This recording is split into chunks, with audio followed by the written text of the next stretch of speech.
And the need of the hour is to inspire your children for UPSC. Doctors ને engineers ને chartered accountants સમાજમાં બહુ છે, જે 6માંથી 15% બિચારા જોબલેસ છે. We want good public service officers. The country, this is the time. And the person sitting at the top, to strengthen his hands, we need good public officers. So inspire your children કે યુપીએસસીમાં જાય અને દેશની સેવા કરે. તો students માટે મેં રાધાકૃષ્ણન, સર્વપલ્લી રાધાકૃષ્ણનની વાત કરી. પેરેન્ટ્સ માટે ડૉક્ટર રમાકાંત પાંડાની વાત કરી. પ્રમુખ સ્વામી મહારાજ આ વાત એક સરસ કરતા કે તમારા સંતાનોને તમે શિક્ષણ આપો જ. મહાત્મા ગાંધી કહેતા કે if you want to make this world a heaven, the first and the foremost thing is ethical education to your children. પ્રમુખ સ્વામી મહારાજ આ વાત બહુ સરસ કરતા. પ્રમુખ સ્વામી મહારાજ કહેતા કે લક્ષણવાળું શિક્ષણ એ રક્ષણ કરે, લક્ષણ વગરનું શિક્ષણ ભક્ષણ કરે.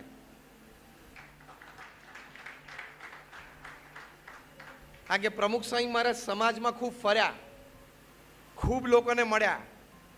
એમના જીવનકાળ દરમિયાન એ 18,000 ગામડાઓમાં જાતે ગયા છે. જ્યારે એમની ઉંમર 70 ને 75 હતી ત્યારે રાત્રે 12 વાગ્યા સુધી આદિવાસીના ઝૂંપડામાં બેસીને એને નિર્વ્યસની કરતા અમે આ આંખથી નજરે જોયા છે. What an effort. તમે બધાએ અક્ષરધામ જોયું છે, દિલ્હી અને ગાંધીનગર, યસ ઓર નો? બધાએ. અહીંયા દાદરમાં તમે મંદિર જોયું હશે, પાછળ યોગી સભાગૃહ મોટો જોયો હશે. આવા નાના મોટા 1300 કેમ્પસ, 1300 પ્રમુખ સ્વામી મહારાજે સિંગલ હેન્ડેડલી ઊભા કર્યા. If you turn that work into corporate work then very huge. તમને ટ્રસ્ટીઓને ખ્યાલ આવતો હશે કે આ એક બિલ્ડિંગનું તમે ખાલી રેનોવેશન કર્યું ને એમાં કેટલી મિટિંગો કરી હશે, ટેન્ડર આપવાના હશે, એમાં કેટલા નાના મોટા પ્રશ્ન, એકચ્યુઅલ પ્રેક્ટિકલ વર્કમાં પ્રશ્ન આવ્યા હશે, માથાકૂટો થઈ હશે, જમવાનું બપોરે મોડું થયું હશે, રાત્રે ઊંઘવાનું મોડું થયું હશે, બધું થયું છે. થાય, કામ છે એટલે થાય, એમાં કંઈ ખોટું નથી. તો ઇમેજિન પ્રમુખ સ્વામી મહારાજ આવા 1300 કેમ્પસીસ. આ એક હોસ્ટેલ છે એવી અમારી બીએપીએસમાં 35 હોસ્ટેલ્સ છે, 35. આ બધાનું સંચાલન, વહીવટ, એડમિનિસ્ટ્રેશન ઓન ચેરિટી બેઝિસ. 1300 આ કેમ્પસ સાથે 70 hospitals, hostel, schools and colleges. અહીંયા સાયનમાં તમે અમારી પ્રમુખ સ્વામી આઈ હોસ્પિટલ જોઈ હશે, 5 સ્ટોરી બિલ્ડિંગ છે.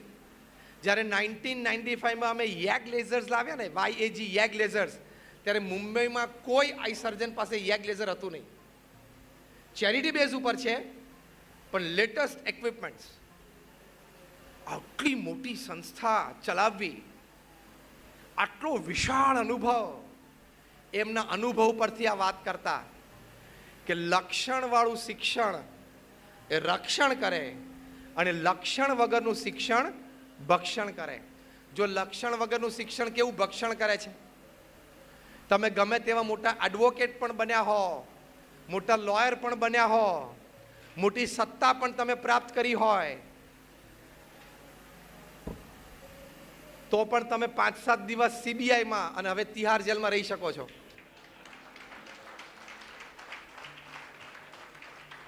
આને શું કહેવાય?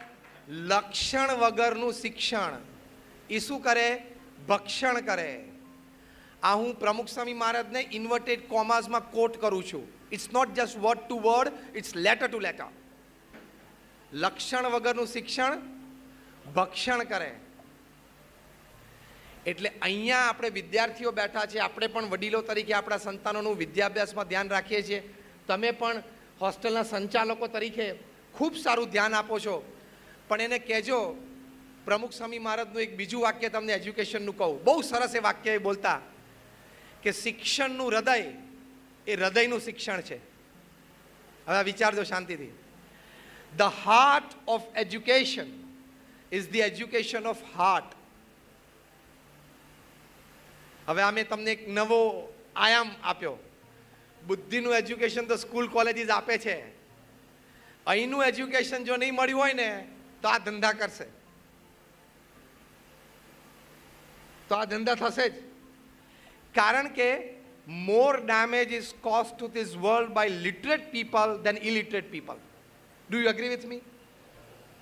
અભણ માણસ હોય ને 500 રૂપિયાની ચોરી કરે, 5000 રૂપિયાની કરે, 5 લાખની કરે, અને ભણેલો માણસ છે ને 1 લાખ કરોડની કરે, 1.5 લાખ કરોડની કરે, 2 લાખ કરોડની કરે ચોરી. એટલે ભણેલાએ વધારે નુકસાન પહોંચાડ્યું છે સમાજને. બીજી વાત, આ બોમ્બ્સ અને મિસાઇલ્સ બનાવે છે ને એ અભણ નથી. હા, they are some of the finest science graduates from some of the finest universities in the world. પણ શું થયું? લક્ષણ વગરનું શિક્ષણ. એને કેરેક્ટર બેઝડ એજ્યુકેશન ના આવ્યું, એની બુદ્ધિને એજ્યુકેશન મળ્યું. હાર્ટને એજ્યુકેટ ના કરી શકી આ યુનિવર્સિટીઝ. હાર્વર્ડ હોય, સ્ટેનફર્ડ હોય, કોર્નેલ હોય, કિલોંગ હોય, એનીબડી, કાર્નેગી મેલન, એ બધા તમને બુદ્ધિનું એજ્યુકેશન આપી શકશે. હૃદયનું એજ્યુકેશન તો માતા પિતાએ ઘરમાં ધ્યાન રાખવાનું. અધ્યાત્મ સ્પિરિચ્યુઆલિટી હોય તો આ એજ્યુકેશન આવશે.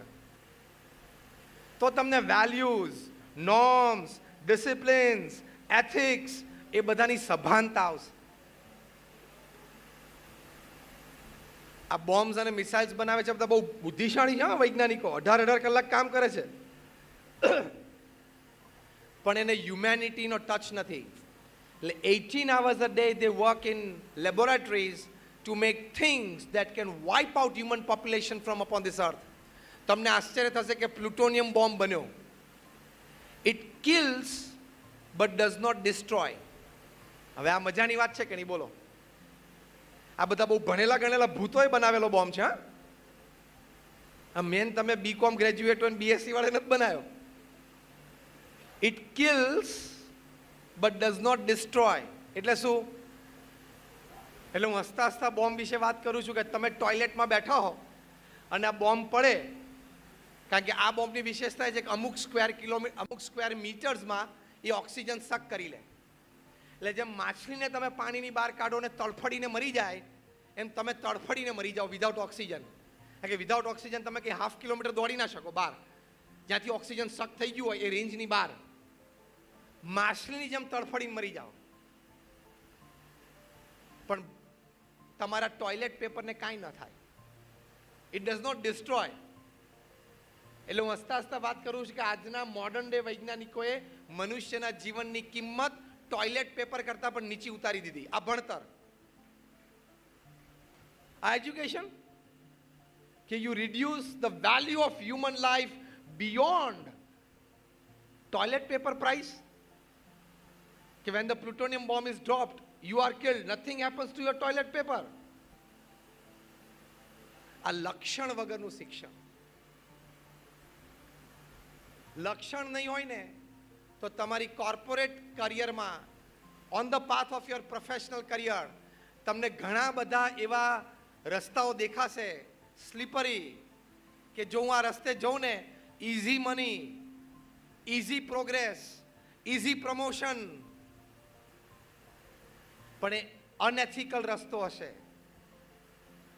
લક્ષણ વગરનું શિક્ષણ હશે ને, if you have not imbibed character in your life, તમે રસ્તે ચાલવા માટે લોભાઈ જશો. અને રસ્તો બહુ સ્લીપરી છે, બહુ આગળ પહોંચી જશો ખબર નહીં પડે. શરૂઆતમાં ઇઝી મની બહુ સારા લાગશે, બહુ ગમશે, પણ એક દિવસ એ તમને મારશે. કારણ કે if you have done anything wrong in the darkest hour of the night, during daytime, at some moment it will surface out. પૃથ્વી પરનો સિદ્ધાંત છે. હું ઘણી વખત હસતા હસતા કોર્પોરેટ્સને કહું છું કે the world is round, it has no corners, so it does not have the place to keep your wrongs. તમારા સંતાનોને તમે શીખવાડજો કે બેટા સ્કૂલ કોલેજ તને ડોક્ટરને, એન્જિનિયરને, MBA અને IAS બનાવશે. હું માતા પિતા તરીકે મારી જવાબદારી છે કે હું તને શ્રવણ, પ્રહલાદ, નચિકેતા અને ધ્રુવ બનાવું. બે એજ્યુકેશન ભેગું આપજો. સ્કૂલ એને MBA બનાવે અને તમે એને શ્રવણ બનાવજો. સ્કૂલ એને ચાર્ટર્ડ એકાઉન્ટન્ટ બનાવે અને તમે એને પ્રહલાદ બનાવજો. સ્કૂલ એને IAS ઓફિસર બનાવે, તમે એને ધ્રુવ બનાવજો. આ બે, this is the education of heart. Feelings, emotions, spirituality એ પણ અંદર નાખજો. નહીં તો અમારા પ્રોફેસર MS મદન MS યુનિવર્સિટીના બહુ સિનિયર પ્રોફેસરે પોતે કહેતા કે we at MS university we are producing educated monkeys. અમે ભણેલા ગણેલા વાંદરા તૈયાર કરીએ છીએ. એટલે આ એજ્યુકેશન તો ખૂબ જરૂરી છે અને આપણે માતા પિતાએ આનું કેર કરવું પડશે. કારણ કે સ્કૂલમાં ગણપતિનો નહીં ચાલે, ગધેડાનો જ ચાલશે. કારણ કે તમે ગણપતિનો ટેક્સ્ટબુકમાં મૂકવા જાઓ ને એટલે પહેલી વાત આવશે, you are saffronising education. You are saffronising education. હવે આમાં સેફ્રનાઇઝિંગ થઈ ગયું. એટલે ગધેડાનો જ ભણાવવાનો, ગણપતિનો નહીં. એટલે મોટો થઈને ગણપતિ જેવો થાય કે ગધેડા જેવો થાય? As simple as that. કારણ કે સેક્યુલરિઝમનો યથાર્થ અર્થ આપણે સમજ્યા નથી. આપણને બધાને એવું ભણાવી દેવામાં આવ્યું છે કે secularism means no religion. Actually, secularism means all religions are right, good, great. And you follow the principles of any religion, it has the capacity to make you a great human being. Secularism એટલે બધા ધર્મો સાચા છે, સારા છે, મહાન છે. એના teaching સાચા છે, સારા છે, મહાન છે. તમે ફોલો કરો તો તમે મહાન બનશો. એટલે ત્યાં તો આપણને એજ્યુકેશન ઓફ હાર્ટ મળવાનું નથી. And after the best education of your mind, if your heart is not educated, it is incomplete education. તમારી અહીંયા લાઇબ્રેરી હશે ને, લાઇબ્રેરીમાં એક પુસ્તક વસાવજો. હું તમને ટાઇટલ આપું અને ટાઇટલ જબરજસ્ત ટાઇટલ છે આ પુસ્તકનું, what they don't teach you at Harvard. વડીલોએ વાંચવાનું છે ને વિદ્યાર્થીઓએ વાંચવાનું છે. આ પુસ્તકનું ટાઇટલ છે what they don't teach you at Harvard. એટલે હાર્વર્ડ યુનિવર્સિટીમાંથી પણ જે નથી ભણાવાતું તે. આ પુસ્તકમાં લખ્યું છે કે for the complete development of a human being, education of 3 H is required. 3 H. First H is the hand, that is called skill. પણ લખ્યું કે when only the hand works, it is skill. Sorry, it is labor. When only the hand works, it is labor. હાથની મજૂરી. તમે કોઈ રોસ્ટ્રમ ઉચકીને ત્યાં મૂકવાનું છે એટલે એમાં કંઈ બુદ્ધિ નથી વાપરવાની, ખસેડી નાખવાનું છે. Force, labour. Second H is the head. When the hand and the head they work together, it becomes skill. આવડત બની જાય. All universities stop here. આ બુકમાં લખે છે. ટાઇટલ શું છે? What they don't teach you at Harvard is the title of the book. Third H પછી લખે છે when the hand, head and the heart all three work together, it becomes art.